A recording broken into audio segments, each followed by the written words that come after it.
Hi, my name is Meg Waldron. I'm a mental performance coach. I have my master's in sports psychology. I was an elite runner in high school, won Fifth Avenue Mile, set a record in New Jersey for 3,000 that stood for, I don't know, 30 years almost, and ran in college at University of Virginia, go ACC.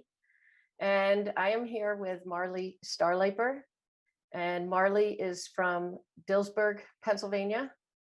And she now attends NC State. She was part of the top recruiting class of any NCAA Division I program in the country for women's distance running last year. And Marlee is here today to share with us about her journey so far, that coming from a 4:37 indoor mile at Millrose that set the fastest high school time in the nation, and a 4:41 win at New Balance Nationals in 2020, to then getting injured and struggling with injury as she transitioned to college. And she has a really, really important story that could help so many people. And I'm really touched by her story. So I wanted everyone else to hear that. So hi, Marlee, thanks for joining us. Hi, thank you so much for having me. So Marlee, my first question is, tell me about your name, both your first name and your last name. It's unforgettable. Well, thank you. So for my first name, Marlee, so my middle name's Hope, and that was almost what I was named. But instead, my parents decided on Marlee, kind of as like a namesake for my grandpa, because his name's Marlin. So yeah, that's where that came from. And I mean, I like it because it's, a little more unique. And yeah, last name Starliper. I mean, I guess we just got lucky on that one. All I know is, we had, relatives that came from Germany at some point, so I guess that's like a name of German descent. But yeah, thank you, I agree. I enjoy my name. I think it's pretty cool. It's its own brand. So yeah, tell us about your family and where you grew up.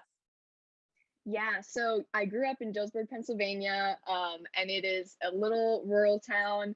And I'm so thankful that I grew up there because like the community is amazing. So, I definitely just appreciated that the close-knit ties that you have just like throughout like everybody in the community. And I think that was also a really incredible support system that like just really was awesome, like to embrace and be embraced, just as I went through my journey with running, especially during high school, and that still continues, so it really means a lot. And in terms of my family, I'm super close with my parents, and I have an older sister named Morgan. She also ran, but her true passion lies in art. She's like, I mean, she is like a photorealist person. So if anybody wants, she does commission sometimes. So if you put a picture in front of her or a photo, she can remake it in graphite or colored pencil, whatever. So she's very, very talented. And got my dog Haven. She's a little black lab. She can run like the wind. So yeah, that's my family. All right, great. And why don't you tell us about, was running your first sport? No. So, well, okay. I kind of always ran a little bit growing up because my mom, she just never stopped running, like ever since I could remember. She would go out on her runs. So that was always kind of there. So, my sister and I would join for like a little like mile trot through a neighborhood or something. So it was always there, but no, I played soccer for a few years. I think I started maybe when I was like 5. And being quite honest, I was just that kid that like didn't really know what they were doing. So I was just like running around the whole time, but it was fun. And then I also played basketball in middle school. But yeah, it was the same thing. Like I enjoyed all those, but it's not like it was like a burning passion. But then yeah, once I entered 8th grade and then I was able to run cross country on that team, that's when I started. And I think you had mentioned before that you, in a conversation we had before, was that you did a lot of your running with your dad. Was he an active part of coaching you, or tell me about your first coaches? Yeah, so in middle school, like, that was just getting used to everything, super low key. I mean, for all I know, I was running 12 miles a week. Like I was brand new, just having fun. And that was, I just was doing that with the school and everything. And then in high school, same deal. Like I was learning a lot my freshman year, and my family was too. But then after I was runner up at states, I felt like kind of all of us were like, oh, like we didn't think that would happen or didn't expect that. And then from there, so he was technically the assistant coach. His name's Abram Albert. And my school was Northern High School. So he was the assistant, but he really took me under his wing. So he was the one that I would say really became my true coach, who like made all my workouts and just planned out my training.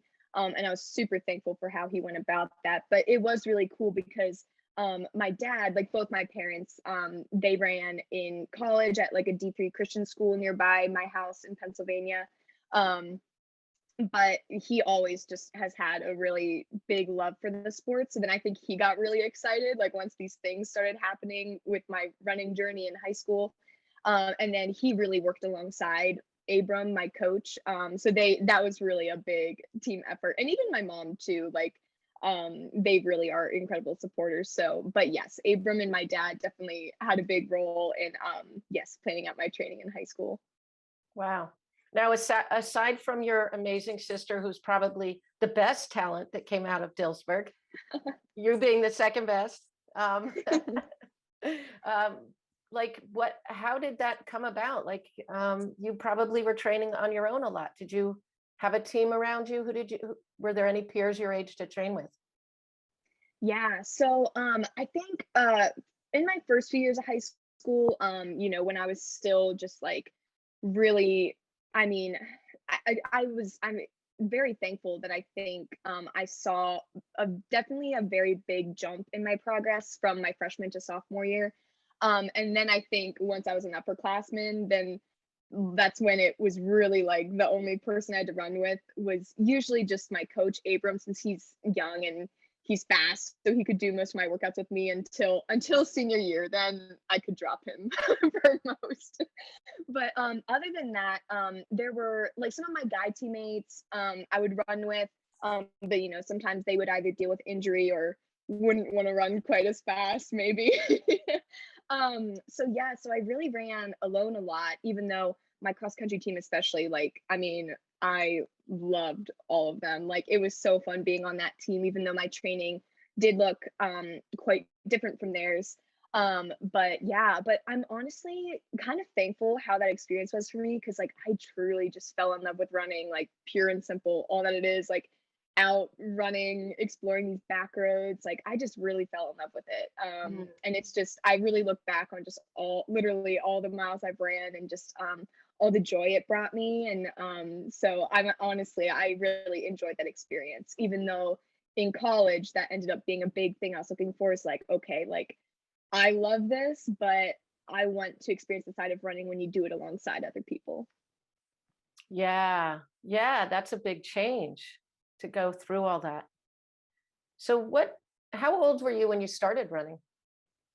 So I guess when I technically started running, at least, with some form of consistency, just like, very small beginnings, I guess I was 13 in eighth grade. Okay. And then, yeah, 14 in high school. But I think when I was 15 is when I really was like, all right, like I want to commit to this and see what I can do. So definitely, I think those are, I don't know, in my mind, very different, distinctive years. And when was that moment when you went from being like, I'm good at this, I like this, to, oh, I'm actually one of the best? Oh, wow. I think that moment, I mean, even thinking back on it, it's still just it seems surreal, because I just remember it was again my sophomore year when I really just took a big step up. But I just had the race of my life at the Carlisle Invitational. It's like one of the best in PA, if you ask me. It's so fun. But I remember, like, I mean, I ran my heart out that day. I collapsed at the finish line. I didn't even know what my time was. But so I had ran 16:50, and later I found out that that was the current fastest time in the nation. And of course, it didn't stay that way for terribly long. And it was just for that season. But still, I remember I'm just like, how is that possible? Like I'm just Marlee. Like I didn't think I could do that, but now like I'm on the national scene. Like that's insane. And I think that was just really humbling because I'm like, I mean, I was just doing my best and just exploring what I'm capable of, but then to have that moment of like, oh, like, I mean, this is bigger than I thought it could be, of like, just the things I can aspire to. So I think that was definitely the moment that really, really changed things for me. Cause then I was like, I got a taste of it and I was like, okay, now I've really got to see what's possible here. I'm so glad you mentioned that shift, like, oh, wow, I'm on a different stage now, because, so many athletes that contact me for, mental performance coaching to help with their running or their game, whatever. There's been a point in their life when they went from good to great. And it used to be really fun for them, and it's not fun anymore. And it can be overwhelming. So how did you navigate the change in expectation based on your talent? Yeah, that's an interesting question. And honestly, like when I think back to what that experience was like, and then when I was trying to pursue these really big goals, like it's interesting because like it truly, and I'm very thankful because I don't know if everyone is able to say this, but it truly just came like all my desire to just like keep chasing the next PR, or like to just try to pursue like winning this certain race, like whatever goal it may have been, like that truly just came from me. And I think like, I mean, I honestly, I never paid much attention to the media or anything. I mean, my dad would maybe like tell him the stuff because he was more into that, but really I'm like, I'm just doing what I know to do to the best of my ability, and that's all I can do. So I'm just going to see where it takes me. So I truly would say that I never felt any pressure, except I remember at the start of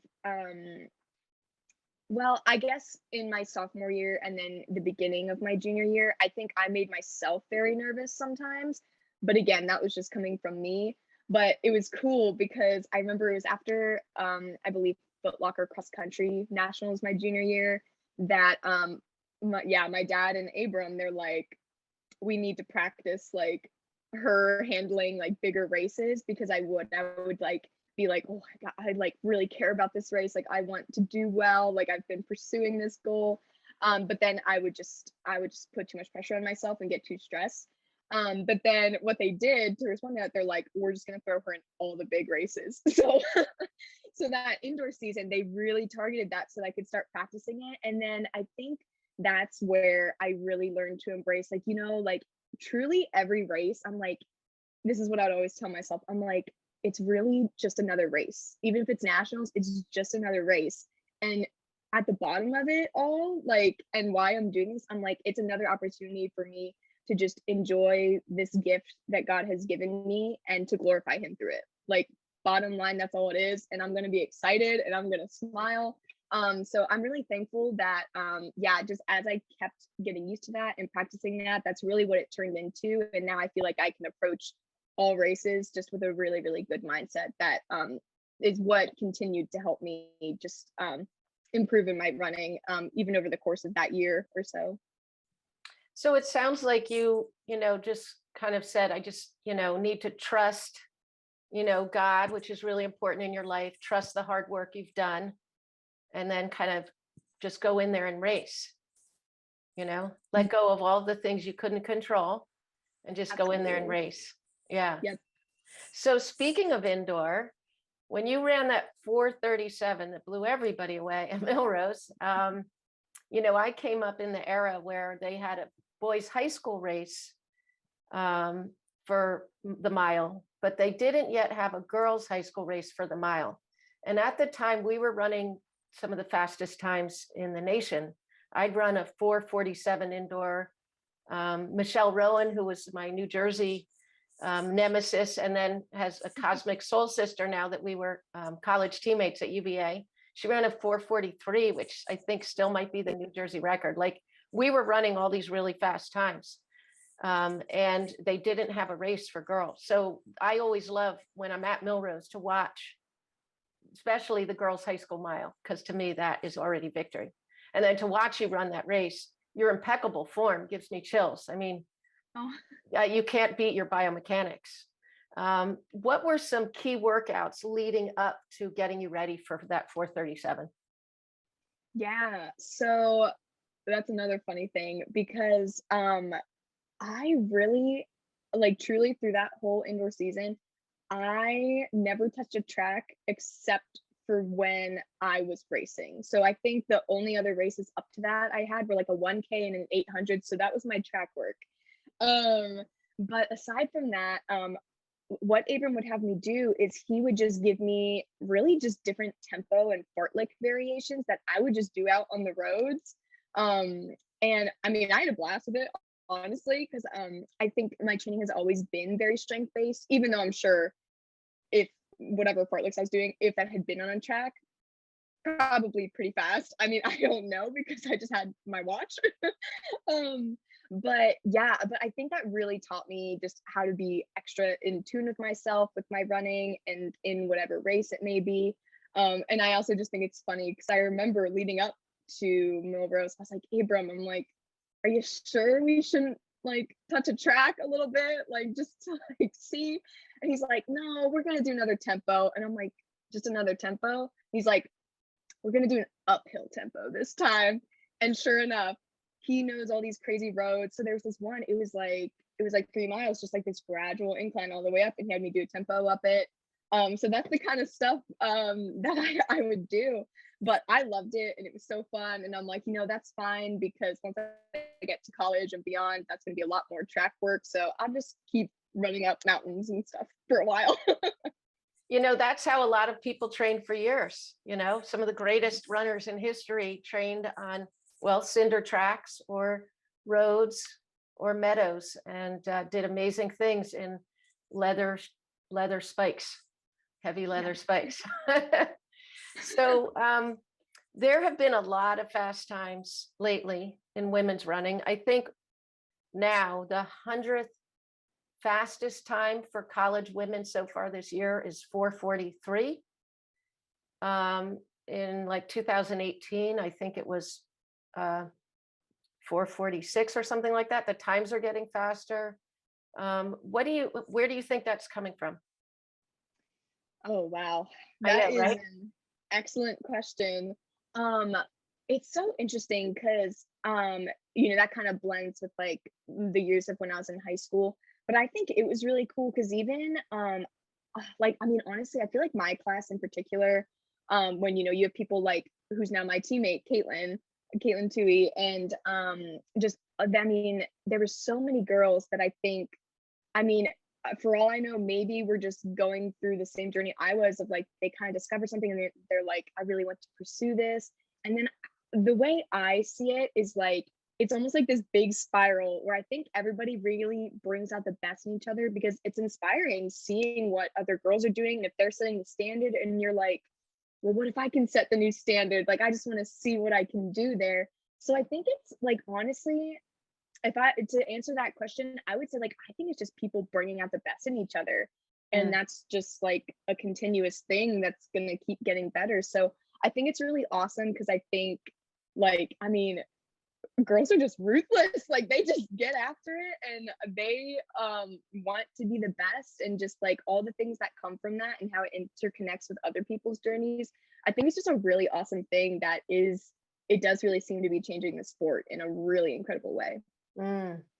Yeah, and you mentioned, your teammates. You've got Caitlin Tui, Sarah Chamil, and then in the you have Taryn Parks, your Pennsylvania uh, top second fastest runner to you, I guess, over at UNC.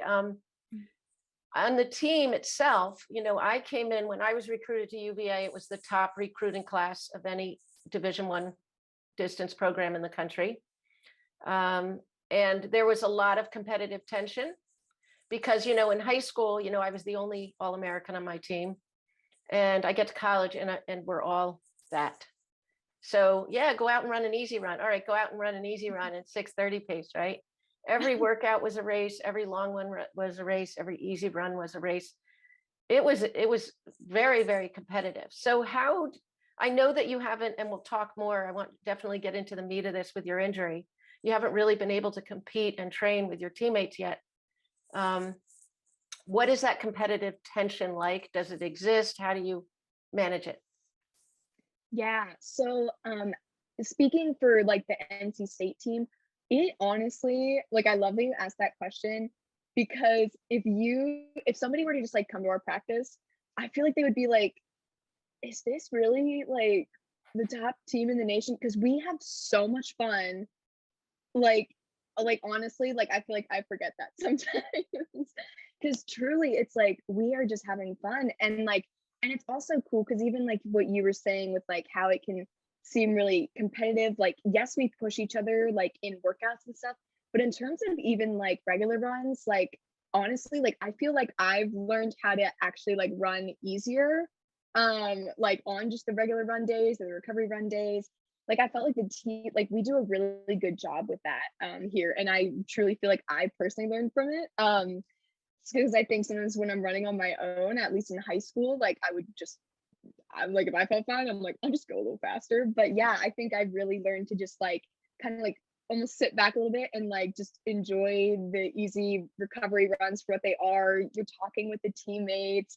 And I think that's just a really cool thing because like we're just like having fun with the process of training. And I think, yeah, that's what makes it truly so special because it's like again, it's like when it's workout time, like we'll focus and we'll do it well, but overall, like even in the midst of the workouts, like it's really fun. And I think that's what makes our team super unique because we truly just support each other and encourage each other. Even like in the midst of tempos, like calling out encouragement. If somebody's falling back, we'll call them back up. And like, it's really super Wow. cool just being a part of that. I feel like that heals me to hear your story. Like, you know, the era that I came through was in the like decade after Title IX, and they really ramped up high school sports for girls. So if you're a distance runner, you were now competing 3 seasons a year, maybe with a 2-week break in between. Road racing was hot because we were coming out of the running boom in the 70s. So summers were road racing. And by the time we got to college, a lot of us, had run most of the miles that we would be allotted on our legs. We just didn't know it. Mhm. And, there were weigh-ins. When I look at the UVA catalog for track team, just had a reunion with my teammates a few months ago down in Virginia. You open it up and there's everybody's weight listed or Mhm. weights. I don't think they do that now, right? I mean, they don't hear. That's all I know. I mean, there were eating disorders, attempted suicides, not just, where I was, but around. It was really, it was like walking across a battlefield at the end of my college career, that period. And consequently, I don't think we had a lot of great, say, American women distance runners in the 90s because we were just fried by the time we graduated. So, late 80s, say. So it's really wonderful to hear you tell that story because number one, I think that young people, especially females, are much better at advocating for their wants and needs. Like they speak up, they have a voice. So there's much more around communication and asking for what you want and need. Hopefully, like conflict resolution skills. I feel like there's just more, that's more normalized. And the ideas around diversity and inclusion, right? So there's a lot more information around how we treat each other. The other thing too, I hear is that there's a lot more information about how to train in healthy ways, how to nourish yourself. It was very common to not get your period for an entire cross country season, and you just thought that was normal, right? I think nowadays we know, girls know, you got to fuel, you got to have snacks. If you're not getting your period, you're not getting enough fuel. Mhm. So do you see that there? Do you see I know it might be hard for you to say, oh, I notice a difference because you've only ever kind of grown up in this world. But what can you speak to in respect to how the team like communicates and the information available to you to have healthy, full lives as athletes and students? Yeah, I think that's a great question because, and again, it's also very interesting for me of how like, I feel like I have grown a lot in that sense since being at NC State. For a lot of other people, like, sometimes it can be the reverse. But actually in high school, like, I struggled with not having my period through basically all of high school. And I really was working to like get it back, but I just never could. And honestly, this is still why, like, it was this past fall when I got another, I mean, we're gonna probably talk about this more then. But it was, I think, my third reaction that I had gotten. And then I was like, okay, like I really want to get to the bottom of this. Because I still didn't have my period up until that point. And like NC State, like we have amazing resources here. I went to a nutritionist, and it really was just like some really small fixes in like really, I think the biggest difference was just fueling immediately after my runs. But I like, yeah, I got after having that meeting and just really committing to like, okay, like if there's still any hope I can do something this season to just join my team, and because we were pursuing a national title, I was like, I just really want to do this right and give myself the best shot. So I just want to nail this like as best I can. And yeah, like thankfully, I did get my cycle back like within, it only took like maybe a little over a month. And it seemed like a miracle, and I have had it since. But I think it's really a cool thing because like I think like individually, because again through high school, like when you're really trying to make the most of yourself and you're really pursuing running at an elite level and like you love working hard, like that's what always I think was my biggest strength, but also my biggest weakness is that I just love working hard. But I think it is hard to find that balance of like, okay, like, am I doing this in a healthy, sustainable way, or am I going overboard? And it's difficult, and it's obviously incredibly different for each person. And I think that's something that, like, and of course, I'm sure, like, I can't speak for like every single person on the team, because it can be difficult for individually people to find the right balance. But I think overall, like realizing just how different that looks for everybody and just accepting that of like, you need to do what's best for you. Like, I think that that's really well communicated on our team of like, at this point, like, hopefully most people are able to really discern like what healthy looks like for them. And I think, everybody, they respect that, they encourage and support that. And like I said, like even just in the sense of how much fun we have like at practice, even like at our team meals and stuff, like, and just like going out for ice cream together or celebrate, like just the other day was my roommate's birthday and I got a bunch of pints of the ice cream that we make at NC State and we're all enjoying our desserts and cake. So I think we really stress having the balance here. And I think we also really look out for each other in that way too. Just making sure that people are good, like, and healthy physically, mentally, emotionally. So I think that is a very special thing. And I think is part of our great team culture here because it really is family. Wow, that's really, really inspiring to hear. So now that you're with this wonderful family, let's talk about why you're not able to run with them yet, or why you're just getting able to run with them. And God, that this is really, you've had a number of setbacks and you keep coming back. And that's a real testimony to your character and your maturity through the process. So let's go back. You've been injured for about a year and a half. You're coming out of it. Almost 2 years. Almost now 2 at this years. point. Come March, that'll be 2 I'm going years. to heal you right now. Thankfully, I am. I just Okay. haven't raced quite yet, but So take us definitely, back. yes, healthy and good. How did it happen, girl? Take us back. So, this was I guess so my whole cycle of injury started it was really only a few weeks after Millrose, because then I remember I think it was 2 weeks after that race I ran a PR in the 3K at a meet in Boston. And then I think it was maybe it was only 2 weeks or so after that when then everything shut down. I remember it was the week of what was supposed to be New Balance Indoor Nationals, and I was so excited. But then yeah, everything was shut down. And then it's like, oh, okay, well, racing, like of course nobody knew what was happening, but we're like, it looks like there's just not gonna be any races anytime soon. So then, my coach is like, okay, well, if it's going to be like that, we'll just take our break now and then get ready for outdoors, with the hope that there was going to be an outdoor season.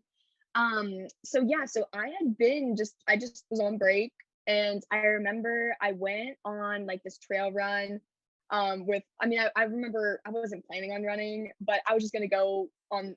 My mom was going to run with my dog. But then I was like, oh, but this is so fun. Like, when else would I get to just like trot around in the woods with my mom and my dog? But I was wearing like really bad shoes, and it was a really rough trail. But I just remember after that day, when I started, gradually just easing back into things, like even though I was still on break and maybe just ran like a few minutes every other day, had just like a little like niggle, and I was like, I think this is probably fine. But it bothered me as I was coming back and got a little bit worse. I was like, okay, like I just had this feeling. I'm like, what if this is like a reaction? Because it was like at this spot, like kind of just above my ankle, along like the inside of my shin. And I was like, I don't like that because there's not much else there except for bone. So then I got an MRI and nothing showed up. And they said I was fine to run to my tolerance. That's not a good thing to say to me, because of course I'm like, oh, if it's not bone and I'm fine, like, okay, great. So I started running again. And again, like, I didn't jump back into it full force. Like, I just went into a gradual build, but then it got a lot worse. And I'm like, okay, something's wrong here. This is not right. So then I got a second MRI at a different place. And by that time, it was almost a fracture. Like, it was a high grade 3 reaction. So then I was on crutches for a whole month. And coming off of that, like that was a very long progress that basically took me through like the whole summer. I had written about this on my blog, but how I was like, I tried, like there's very few opportunities to cross train because like it was so bad, like I couldn't even bike. So I was in my friend's pool all spring and summer, trying to do the little bit of cross training I could. And that kind of scarred me for life, honestly, because that was insanely cold. I had to borrow a wetsuit. But yeah, so that was just, it was kind of upsetting because we didn't know that some MRIs are not the best quality, and that's why it wasn't picked up on correctly right away. But yeah, so that brought me into NC State, coming in with an injury. And then I, started my gradual build from there. But I think, and again, this was the first time in all my years of running that I experienced any sort of injury. So I think I really didn't realize like how intentional you have to be to not come back too fast. Because like, I would just be so excited whenever it was feeling good and stuff. But then I think the build was a little bit quick. So then I had a second reaction within that fall, same spot. I honestly don't know if it wasn't entirely healed or if it did, if I just made it came back a little bit. Because it was shortly after I finally got to the point of starting workouts. And then, went through another build. And then over the spring semester, then I got Achilles tendonitis, and that just would not get better. Like I felt as if I was trying everything, but again, I think it's like when all I wanted to do was be like feeling free to just like push my limits again. It's like I was channeling that into my cross training, but then doing too much there, and it just wasn't healing. And I think that it was really all semester that I was just fighting. But eventually, like I felt like I just really hit rock bottom, because we're like, this isn't working. We just need to shut everything down and start from square one. And that's all that it took. Like after I took 2 weeks and I did nothing, I never felt my Achilles again. And then I started a long build over the summer, and it was great. I was so happy. I felt like I was falling in love with the process of running all over again. And then in the fall, when I came back to NC State again, and I was like, all right, I'm ready to go. We're finally going to race. Our team's going after a national title this year. And I really felt like, I mean, I got in the best shape of my life. Like, I was having these awesome workouts with the team that were really special because I think they really showed me that like I would be able to run, I think, better than what I did in high school, because I was doing things and like I know I've never done that before. Like, that was incredible that my teammates just helped me do that in this workout. It was really exciting. But then again, yeah, I got a reaction, and this was on the opposite side, but still in my tibia, which is where my other ones were. And that was just absolutely devastating for me. And again, and just um I mean, full disclosure on this, I still think it's because I just didn't quite have my fueling where it should be. And then it's like I hadn't been like fit, like truly fit with running in so long. So then it's like when your easy run is like 7 miles, it still feels like the same as when it was like 4 miles. But I think it's almost like the signals weren't quite keeping, like how that was translating in my body. I wasn't recognizing that change fast enough to match that with my fueling. And I think that's what caused it.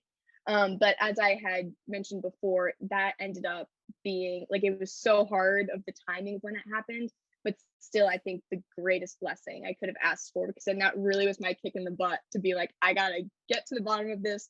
This can't happen again. And then thankfully now, you know, now that I have my cycle back, I have that signal of like, okay, like I'm fueling right, I'm getting enough, and I'm gonna stay healthy. So that really was like when I really step back and look at it, my whole process of injury, I'm like, I am so thankful that I went through that, because not only from how I grew as like a person and in my faith, but also because I think it really gave me confidence in like, okay, I think I've finally reached a point where like what I'm doing, I can sustain and like just have a healthy career from here on out. Wow. So yeah, you mentioned hitting rock bottom. Here your team is training for and going on to win cross country nationals, and you can't be with them, right? So tell us about what did rock bottom look like for you? Yeah. So I feel like it's interesting because the point where I would say that I kind of hit rock bottom was really at the very beginning of last summer. Because that was when, yeah, like we honestly, like we just had to shut everything down because of my Achilles. But that really was, I think, a mental turning point for me. That still took a little while for me to kind of like master, so to speak, but of just like really kind of like I tend to be a perfectionist. And again, sometimes that can serve as a strength, more often than not, big weekness. Yeah. Big shocker, And female distance runner is a perfectionist. What a yeah. departure. Yes. So yeah, I think that was really just a moment for me where I'm like, wow, like I just need to completely take my hands off of this and give this up to God, because it's like clearly what I'm doing and how I'm trying to control this, like it's not working, and I just really need to surrender it. And I feel like that even comes down to like me learning to embrace even more like the people that God has put in my life to help guide me on my journey. Because I think I would put so much on myself, and it would just feel like so much, but then it's like it's really just freeing all of that and kind of like just doing what you do and realizing and trusting that that's going to be enough, and there's people around you to help you recognize that. So I think that was definitely a big moment for me, and really just spiritually too, of um like I mean, I'm even like looking at like I have like little sayings up on my wall, but like one of them that I've written out is like, God's ways are higher than my own. And I think that was just a really important moment for me to just get better at like not being such a perfectionist and not trying to control absolutely everything, and kind of just like live my life a bit more. Like do what you need to do and leave it at that. And then just enjoy the rest of the things that you're meant to enjoy. Like, because that still is going to help you like reach the levels of excellence that you aspire to. But I think it's like when you take care of yourself all around like that. And I think I always just let it mentally consume me so much. And it's hard to say that, but it's like that is just what it was. Like I think I really almost let it take over my life to the point that that was so big in it. And I'm like, I mean, I don't want that, because that's almost putting myself, like, I have such a passion for running. And that's why it became that for me. Like I was like, I just want to give my all and see where it can take me. But I think the trick is just to find mentally that balance. And I think that'll naturally translate into your lifestyle. So you can still do all the right things because it is a lifestyle with running. But I think being able to discern like when you've done enough and just establishing a point of trust with yourself of like, okay, I've done what I need to do. And yeah, that's going to be enough. And that's going to take me to the places I want to go. So yeah, and you've just sort of alluded to this, and it's one of the questions I had in mind. What is the gift in being injured? What were some things you discovered? You've mentioned a few, but yeah, going back to hobbies or more free time in your life or deeper connection with your faith. So yeah, tell us the gift of being injured and how to look for that. Yeah, absolutely. I think the biggest thing was like for sure all the spiritual growth that I had. Because I really feel like, I mean, it just really helped me to embrace things in life outside of running, and honestly, like dream even bigger than running. Because I think for a long time I didn't do that, but it really helped me rediscover those other parts of me. And even just like embrace my other passions a lot more. Like during the time I was injured, like, lots of journaling, because that's just my thing, and that's how I really just take my time with God, to be present with him and like sort through things I may be thinking or feeling, or just things that I've learned that I want to like just really put into words on paper. But even other things like just going out to explore more, because for a while I couldn't run, and it's like running usually gives you that satisfaction of getting out and exploring. So finding other ways to do that, I think was really special, and definitely taking more time to invest in other people and let myself be invested in by them, I think was another big thing that came from being injured. And especially again, like here in college, like with all my teammates, like I'm just so thankful, because it's like it's just an awesome support system. And I think I really was able to appreciate that more, like when I was going through tough times, how they would just like be there for me in that way, was just a really really just special experience that meant a lot to me. But and even other things like in terms of hobbies, like I mean, I like drawing, but I was really happy that I rediscovered just my love for playing guitar when I was injured, because I definitely needed that as an outlet. I think I definitely put it on the back burner, and it still kind of is, but I at least play with more frequency than I did for a long time, and I think that was really cool, because I just remembered like, oh, like I forgot how much I just love playing guitar, because I've played since I was 6. And for the longest time, if you ask me what I'd be when I grew up, I'll be like, I'm gonna be a rock star. Yeah, I was like, that was my thing all growing up. Before running, I was all in on guitar. So it's really cool, just having embraced that a bit more too. So yes, definitely. And we are going to get you to play guitar at the end of this. That's how we'll close. But It's I'm tuned up. I'm curious. ready to go. You have so many interests. Sometimes runners they just become one-dimensional. They're really just focused on their sport and reading about their sport. That's okay. But it's also that you have interest in exploring things like art and journaling and music. So another thing that is really interesting about you that maybe a lot of people don't know, that you are the author of a children's book. Not only are you the author, but it's a children's book in Espanol. Ay, ay, ay. So, ¿tú hablas español? Yeah, I'm not even gonna respond to that in Spanish because it's been a while. Más o menos. Más o menos. Okay. Pequeño. Right. Yo necesito practicar más. Okay. All right. Podemos practicar juntos un día. Okay. Bueno. Tell me, how did that come about? You're an author. Like, yeah, tell us. How did that come about?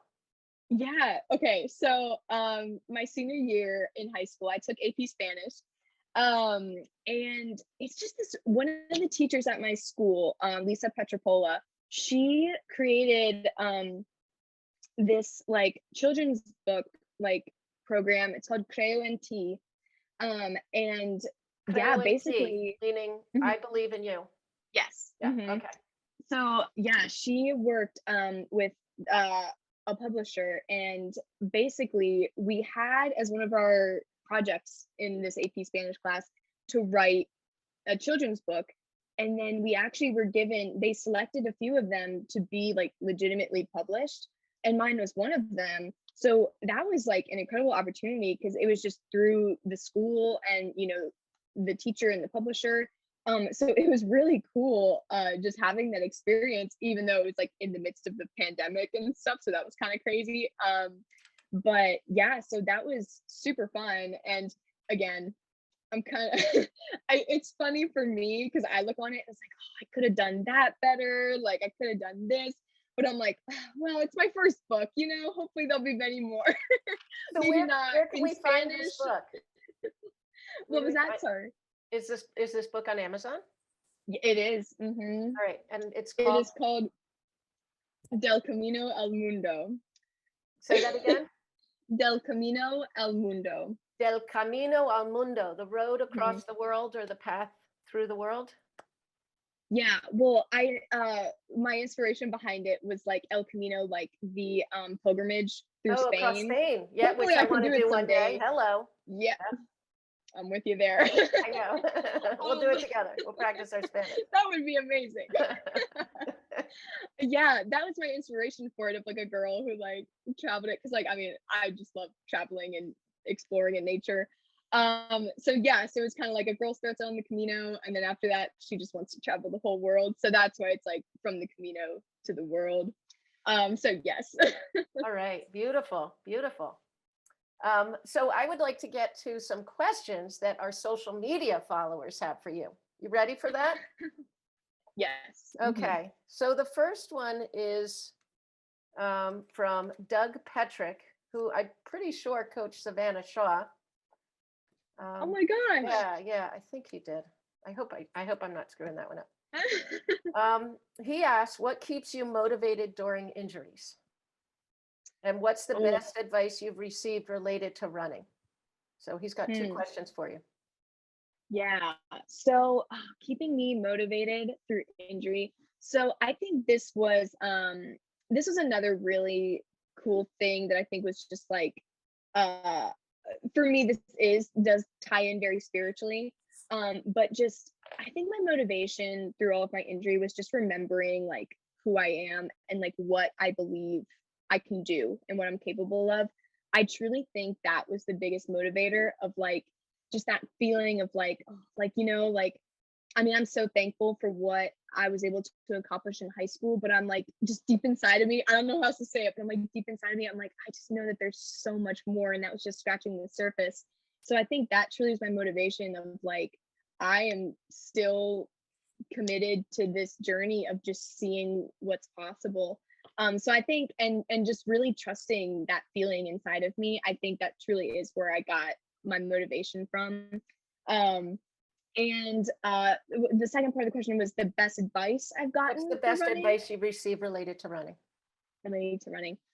Ooh, honestly, like a lot of this is very widely said, but I think almost so much that it maybe seems a little cliche, or like the importance of it is a little bit mitigated. But I think it's so true when they're like, you just need to have fun with it, because I really think like that's what's gonna make you want to keep coming back, and therefore that's what's gonna help keep you consistent, and it's gonna help you reach new levels. And I think if you have that joy at the base of what you're doing, and if you're truly having fun with it, like that's going to take you places, and it's gonna take you far, and you're gonna be in it for the long game. And that's where I think the magic really happens. So I would really say that that is the best thing. But also, just because I know some people may want to hear it in a little more practical sense, um, I would say like the other thing. I mean, they say consistency is key. Is key, and again, that sounds very cliche, but definitely it's like, I mean, it's at least in my experience that is so true. So yeah, I would say to keep it concise. I mean, those bits of advice are tried and true, but they really are big ones that I think have been the biggest things for me. Great. All right. Shelby Brett asks, looking back to high school, what advice would you give young aspiring runners, middle school, high school age? Oh, yes. Okay. Aside from the two things just mentioned, Yeah. then I would say, like, I think this, I am just very, very thankful that this is how my middle school and high school experience was. Um, I was pretty low mileage, um, like compared to most other girls. Like, I think I started maybe my freshman year, maybe like 30, 35 miles a week. And then I was more like 45 my senior by the end of my senior year. Um, but I think focusing on having a very gradual progression is super beneficial leading you into college, because a lot of people, they can, they start falling in love with running and they're so excited about it, but I think you almost need to like hold yourself back and be a little patient of like, okay, like if I love this much and I want to do it for a long time, having those small beginnings and planning out that progression, I think that's super important. And on top of that, if because you're running less miles, taking that time when you're young to do like some strength work too. I did a lot of that in high school just to have total body strength. And I definitely credit a lot of what I was able to achieve in high school to, that mix of like not crazy mileage and very good strength work. So I would definitely give that advice to young runners. What professional runner or non-professional would do you admire and why? Oh my gosh. There's so many. That's hard. Like, I mean, oh, there's so that's the incredible thing is like there's so many people to look up to. I mean, from like, all the Olympians and the greats, and even just like, I'm a huge like Steve Prefontaine fan. Um, but but then there's even like I can think like, but I even like look up to my teammates. Like I think it's really cool how it's like, I mean, it's hard.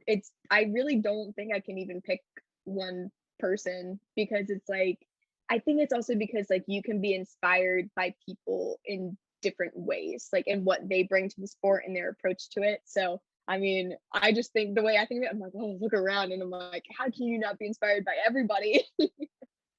Yeah, I mean, back in my day, a great runner might write an autobiography about her life. But nowadays, women, professional women who are now in their early 40s who were Olympians are have strong advocacy platforms on social media that are really admirable around maternity rights and maternity Mhm. clauses and contracts and or writing books about gratitude or Shalane Flanagan with her cookbooks and things like that. So it's really taking a stand for women as women in their own right as athletes and not being measured to the yardstick of men and Mhm.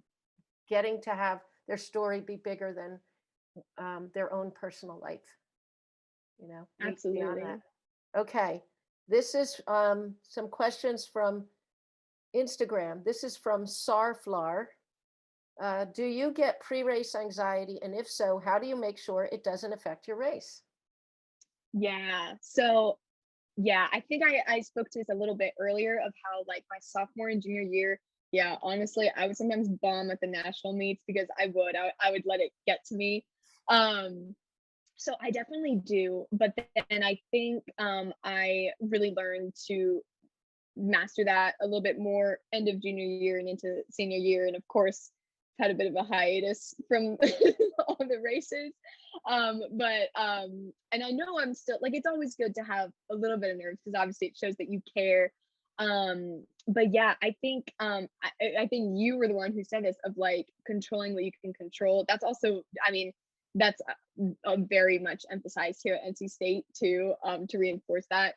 But I think I was glad that I think I really was taught myself how to embrace that in high school of like, I've done what I need to do.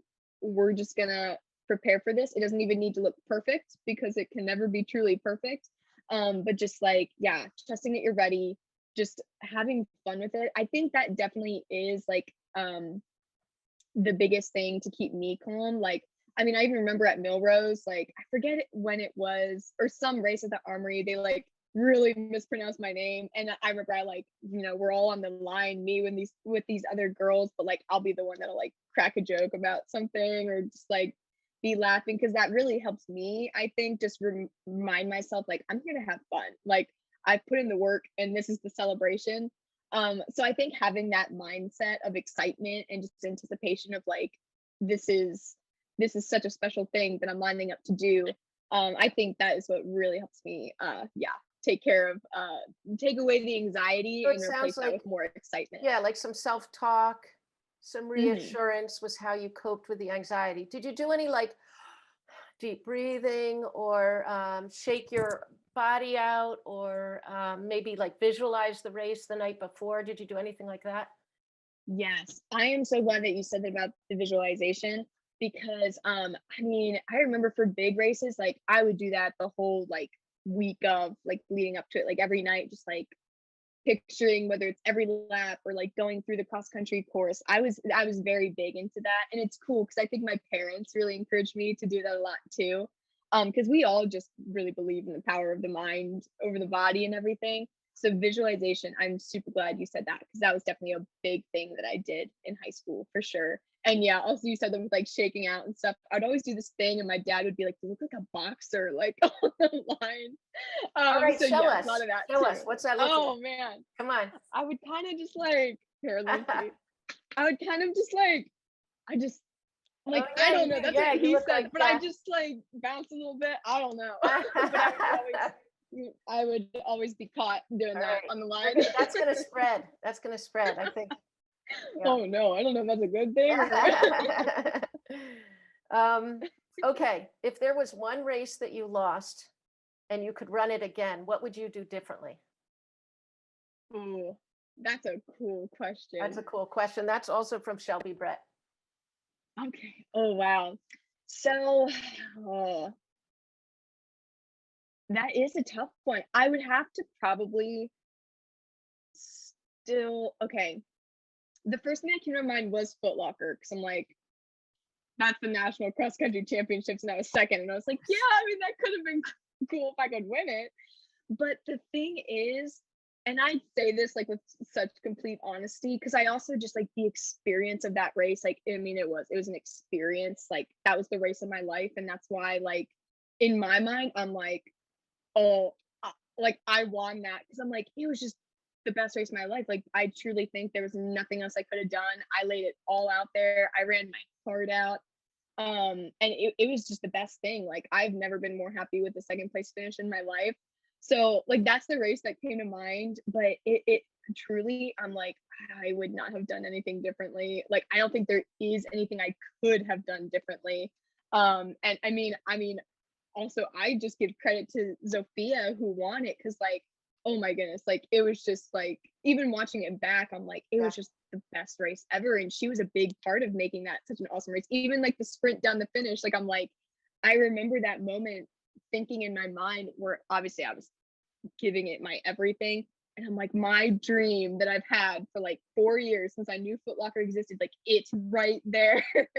And I came just short, but I'm like, I did everything I could. So I'm like, that's why I'm like, I wouldn't have changed it, because for me that was just the most beautiful Yeah. race I mean, I've I get ever chills. experienced.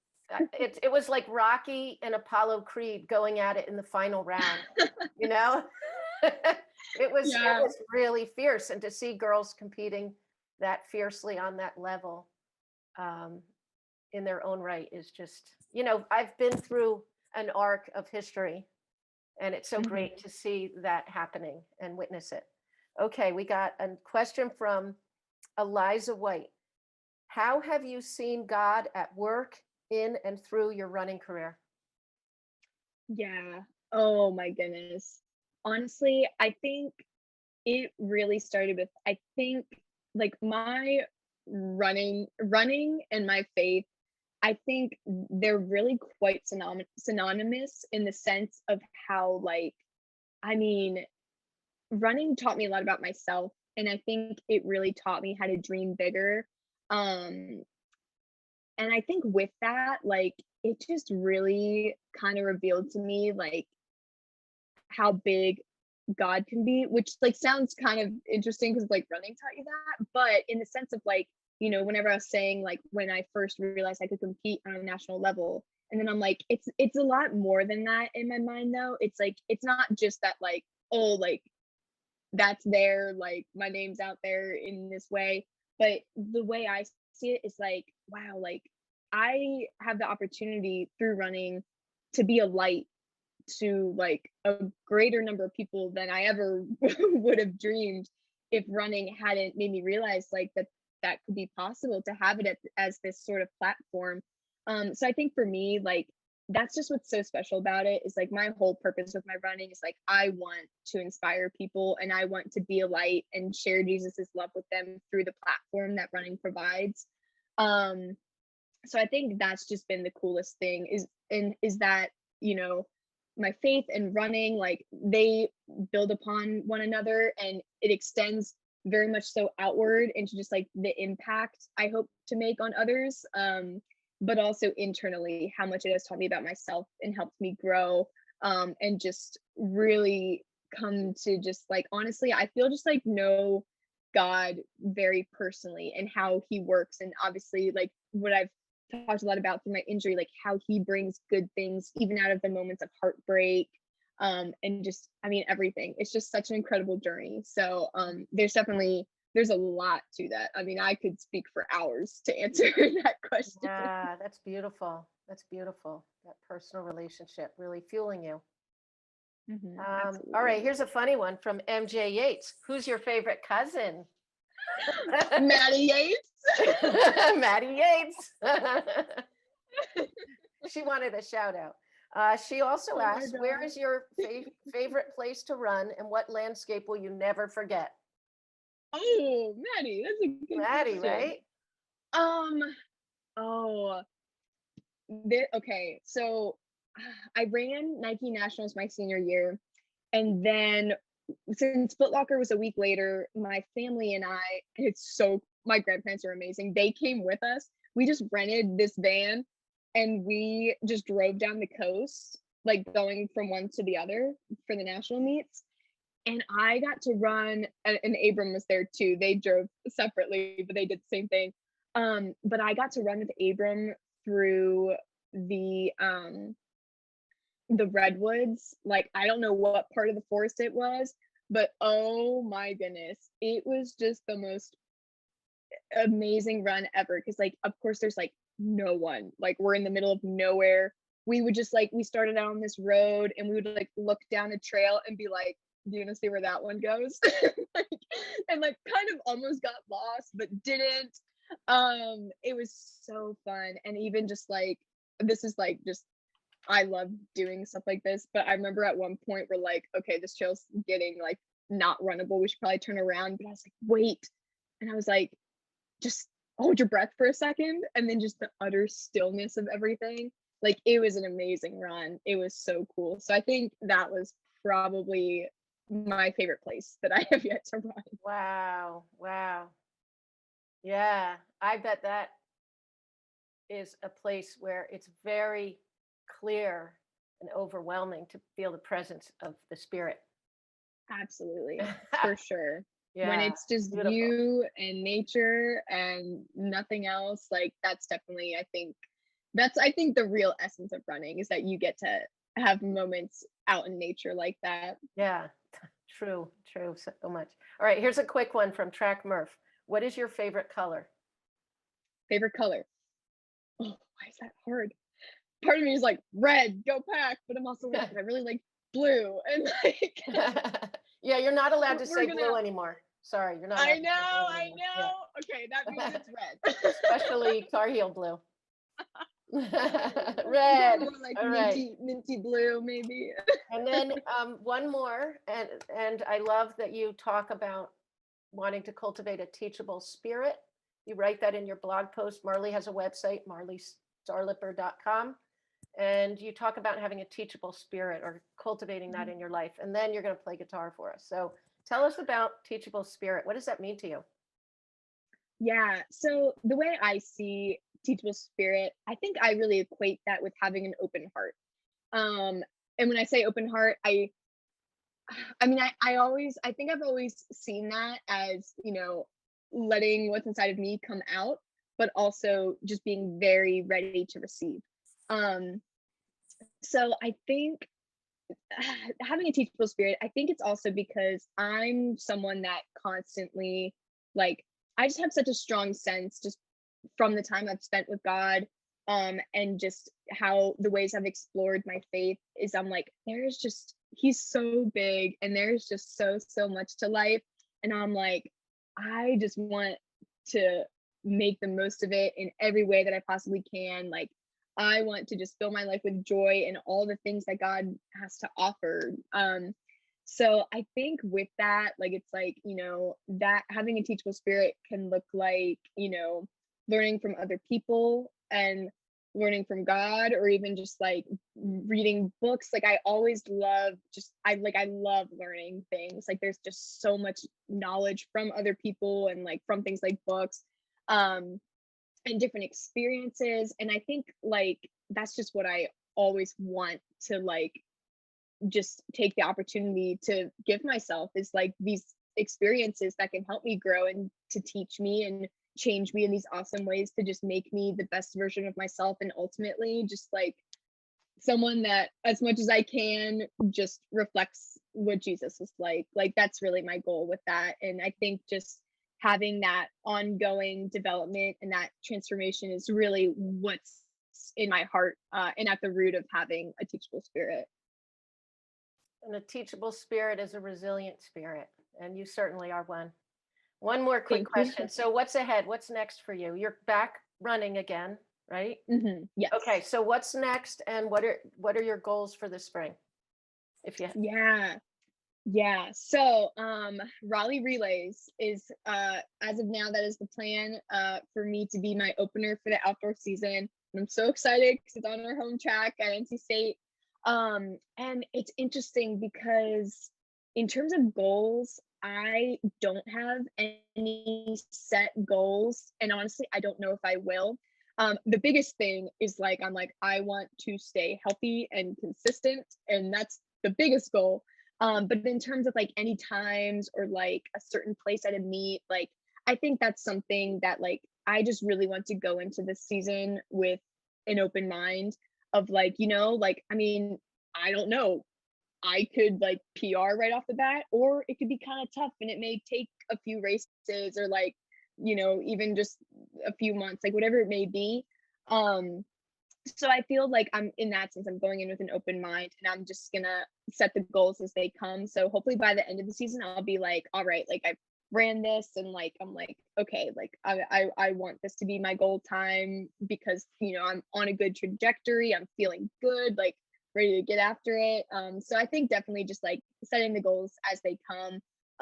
Because I think, yeah, like I said, ultimately I look at things very big picture. And even though, of course, like I'm hoping that it can be a great season, and that hopefully I can surprise myself with the goals that I end up setting. But yeah, definitely it's like I'm just running with gratitude, honestly. And I'm like, I just want to do my best, keep focusing on my journey, and just like, yeah, making sure that it continues without any other major setbacks, and just yeah, just seeing where it takes me. Because I mean, I'll be happy with whatever that ends up being, because I know that it's just another chapter of what I believe are really, really good things ahead. Mm, yeah, sounds like it. And I can't wait to see who you continue to become in the world. Thank you. The world is certainly a better place with you in it. Oh, thank you so much. All right, are we ready for our rock concert? Oh my goodness. I mean, I hope you don't mind. I figured I would play my acoustic because Yeah, sure. I I here, I'll go grab it All first right, as go I get that axe. keep talking. I need to start playing my oh, let me see here. Good thing I made my bed this morning. And will you be singing too? You know, I like singing. Don't know if I'm ready nor have the courage for that quite yet. Okay. We'll see. All right. I know, So here like, we have Marlee maybe 2 Starliper songs live I'm in listening to, concert. I know, I'm trying to think. The song, honestly, I'm not gonna lie. I've kind of, whenever I play guitar, I haven't had too much time to learn new songs, so I'm kind of just going through the ones that I have practiced for a while now. But I think the one I figured I would play because it just sounds the best. I think I posted on Instagram, but it didn't save, so hopefully people. I can also throw in a little something else in there, but anyway, I'll stop talking now finally and play a little something. All right. This is some Led Zeppelin for you. Over the hills and far away. Woo.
Another little extra. Hopefully that was okay. Yay. Yay. Wow. Well, I feel so moved to get to meet such an amazing person in the world as you.